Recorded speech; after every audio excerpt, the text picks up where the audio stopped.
Ya, Richard Eliezer dituntut 12 tahun penjara, sementara itu Putri Chandrawati dituntut 8 tahun penjara.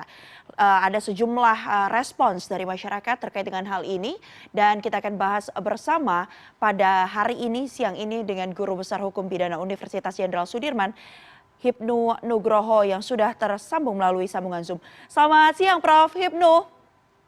Selamat siang, Mbak Mei. Masih lekat sekali ya di ingatan kita ketika kemudian JPU ini membacakan tuntutannya baik itu kepada Putri Chandrawati maupun kepada Richard Eliezer. Ini kemudian menuai banyak sekali tanggapan. Bahkan di ruang sidang hakim harus menyetop sementara begitu proses persidangan. Nah, kita fokus dulu kepada kemudian tuntutan yang diberikan kepada Richard Eliezer.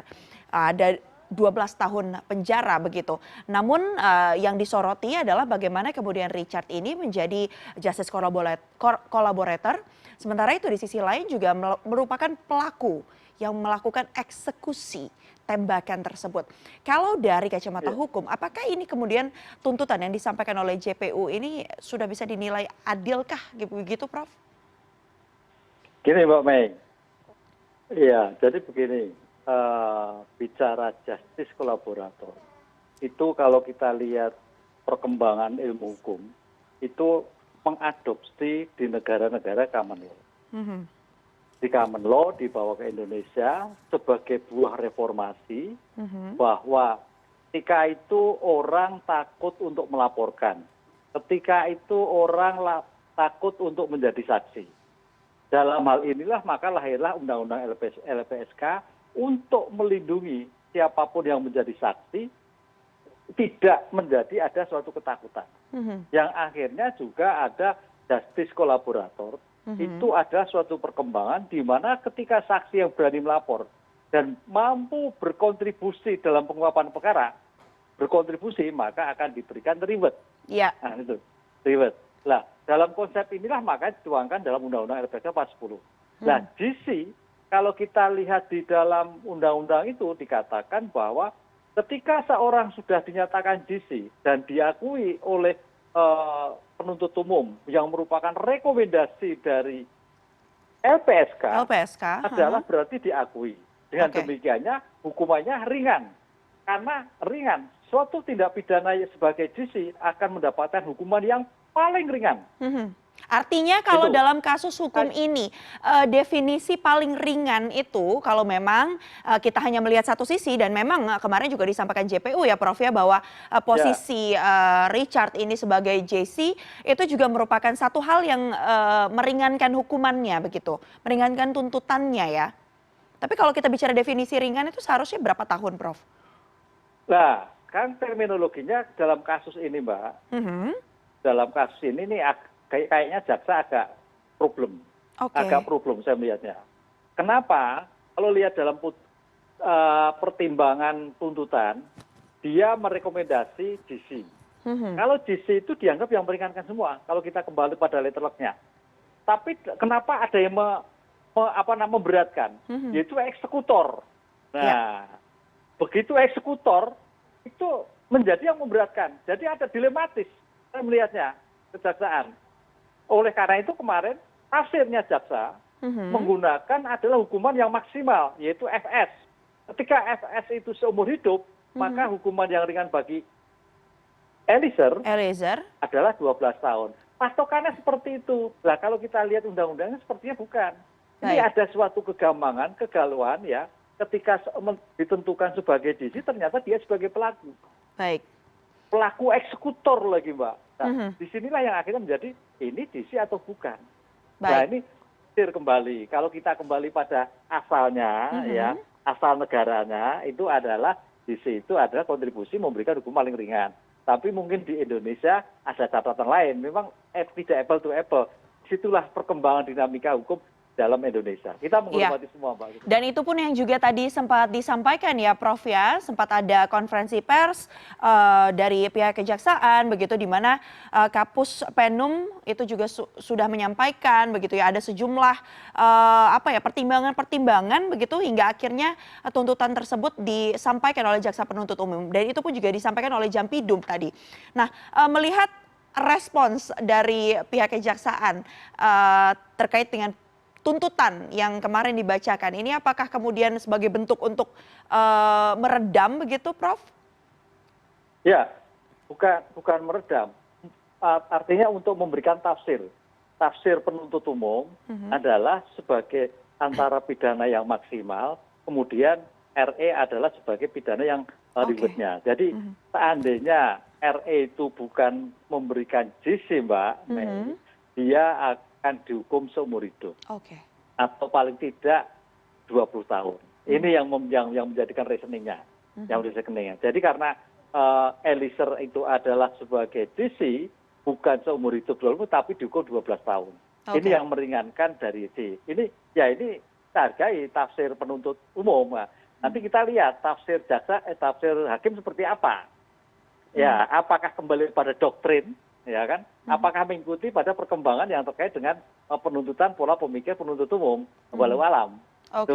Sebuah keputusan nantinya akan ada di tangan hakim begitu ya, karena kalau kita mengikuti jalannya persidangan juga masih ingat betul bagaimana kemudian di saat pembacaan dakwaan ini juga sempat disampaikan ya bahwa ternyata tembakan yang pertama juga masih dalam kondisi hidup begitu, masih bernafas hingga akhirnya kemudian dieksekusi lagi oleh FS. Tapi hal itu pun nantinya masih akan terus ditelaah ya berarti ya Prof ya untuk menjadi pertimbangan-pertimbangan dari hakim begitu.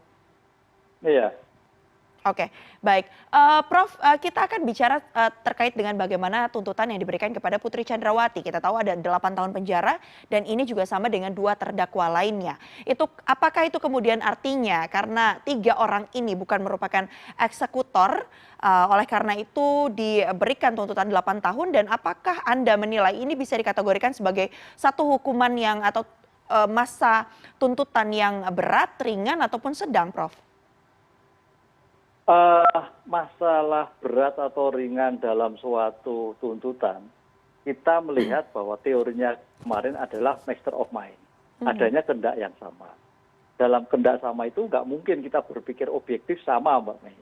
Tapi harus melihat bagian bagaimana masing-masing individu. Makanya dari objektif disubjektifkan. Perannya seperti apa? Subjeknya seperti apa? Gitu loh. Makanya kalau melihat perannya sama, kan gitu Bapak Mei, perannya sama, mungkin bisa tuntutannya sama.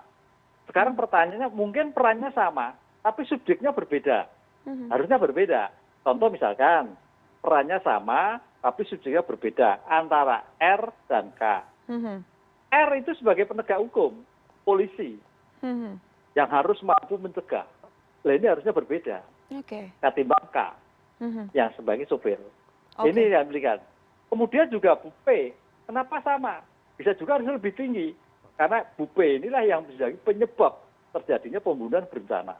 Dan memberikan keterangan berbelit-belit juga ya, dan tidak mengakui. Tapi pertanyaannya, subjeknya adalah perempuan. Nah, perkembangan hukum itu ada aspek gender, Pak. Makanya dalam perkembangan hukum sekarang itu istilahnya kalau perempuan itu bukan terdakwa, tapi perempuan berhadapan dengan hukum. Nah, baik. Di situlah mungkin saya melihatnya pertimbangan, akhirnya disamakan. Padahal harus melihat dari objek peran dan subjek orangnya. Itulah yang harus membedakan beberapa perbedaan di antaranya dalam turut serta. Itu yang beberapa jurisprudensi melihatnya seperti itu. Tapi ini kelihatannya ambil rata. Ambil rata ya, tapi memang kalau melihat bagaimana kemudian perannya, Prof menilai bahwa adanya tuntutan 8 tahun untuk Putri Chandrawati, ini juga berarti ada faktor tadi ya, perempuan berhadapan dengan hukum. Prof, ini yang juga diangkat ya Prof ya, oleh pihak pengacara dari PC adalah bagaimana kemudian ada dugaan pelecehan seksual yang dilakukan oleh korban. Nah, tapi memang kita harus sama-sama tegaskan lagi, mungkin Prof bisa memberikan lagi kembali titik terang, mengingatkan kita di sini bahwa yang disidangkan itu adalah pasal terkait dengan pembunuhan berencana. Apakah kemudian ini menjadi relevan ketika pihak pengacara dari Putri Chandrawati kemudian menyuarakan mengapa kemudian faktor-faktor yang menjadi motif terjadinya atau latar belakang terjadinya pembunuhan ini tidak seperti menjadi hal-hal yang meringankan dari tuntutan yang diberikan kepada PC, Prof? Ya, kita melihat dari pendapat penuntut umum memang berpikir dari objektif yang subjektif. Objektif hukumnya baru subjektif perkaranya, gitu Pak. Makanya kita tidak boleh heran kalau berpikirnya adalah untuk kepentingan kliennya. Tapi penuntut umum berpikir dari subjektif mewakili negaranya, subjektif mewakili korban, juga subjektif mewakili masyarakat. Karena ada pembunuhan. Makanya di sini hukumnya objektif. Ketika ada suatu hukum objektif ya, disitulah yang diambil di dalam suatu tuntutan yang dilakukan. Dan ini sah-sah saja. Karena dalam suatu perdebatan, apalagi terkait motif, ya memang permasalahan gini Mbak Mei, kasus ini sejak awal itu di tingkat penyidikan tidak jelaskan tentang motifnya apa. Ini yang membuat PR bagi sidang hari ini kemarin itu seperti itu. Harusnya di dalam suatu BAP dulu ketika di Magelang, itu harus menentukan penyebabnya. Motifnya harus ada. Karena motifnya tidak ada, maka penuntut umum mencoba menggali, hakim menggali suatu perbuatan itu pasti ada sebabnya. Sebabnya apa? Oh pelecehan. Pelecehan tidak ada buktinya. Kekerasan verbal, non-verbal nggak ketemu. Kemudian perkosaan, visumnya nggak ada. Lecetnya nggak ada. Lah, paling minim berdasarkan bukti sekunder lah. Kami istilahkan sekunder, Mbak Mei. Bukan primer. Kalau primer itu yang lihat sendiri.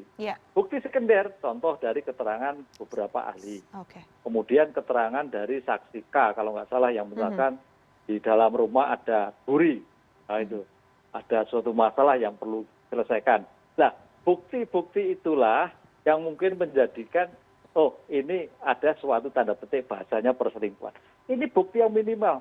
Motif yang sangat minimalis adanya suatu kasus yang memang sulit dibuktikan. Baik, Prof. Tapi paling tidak bukti-bukti formal itu sudah penuntut umum menggambarkan, oh motifnya adalah ada suatu permasalahan seperti ini. Itu yang digambar. Ketiga, gambaran ini nanti menjadi utuh. Adanya suatu pembunuhan berencana adalah adanya suatu motif. Motif memang bukan bagian perencanaan. Dalam pembuktian itu nggak penting. Tapi sebagai suatu yang utuh, suatu peristiwa, pasti didahului adanya motif. Motif itu menimbulkan suatu kehendak. Nah, pertanyaan lagi, apakah hanya karena pelingkuhan sampai terjadi pembunuhan? Nah, itu PR lagi Mbak Meti. Yang nanti akan kita lihat bagaimana kemudian hal-hal tersebut bisa menjadi pertimbangan majelis hakim ya ketika nanti menyampaikan putusan. Tapi singkat saja Prof. Hipnu, sebelum kita menutup dialog hari ini, sesuai dengan headline ini, adilkah tuntutan JPU untuk para terdakwa pembunuhan Yosua? Apakah sudah dinilai adil berdasarkan hukum yang berlaku di Indonesia? Silakan Prof. Ya, masalah adil saya tidak bisa menjawab secara adil dan tidak adil. Karena adil itu berdasarkan kepentingan siapa. Kalau kepentingan penuntut umum sudah menuntutkan berdasarkan keadilan dan kebenaran. Kan itu, keadilan dan kebenaran. Kalau sebagai korban, berarti belum adil. Nggak adil itu. Penuntut umum, apalagi. Nah, disinilah nanti hakim akan melihat secara objektif mungkin. Objektif mungkin. Karena kita adil itu memang relatif sekali. Relatif sekali. Koridornya adalah hukum. Koridornya ada aturan yang ditentukan dalam undang-undang. Sehingga dalam hal seperti ini, keadilan itu tidak bisa dijawab 1 tambah 1, 2. Jawabnya bisa 3, bisa 4, bisa 5. Tergantung pada perspektifnya. Siapa yang akan memberikan. Nah, kita tunggu aja, Pak Hakim nanti akan memberikan seperti apa. Itu yang juga akan kita tunggu bersama nanti akan disampaikan ya oleh Majelis Hakim Pengadilan Negeri Jakarta Selatan. Terima kasih banyak kami ucapkan kepada Guru Besar Hukum Pidana Unsud, Prof. Hipnu Nugroho sudah bergabung bersama kami siang hari ini. Sehat selalu, Prof. Terima kasih Mbak Mei, matur nuwun.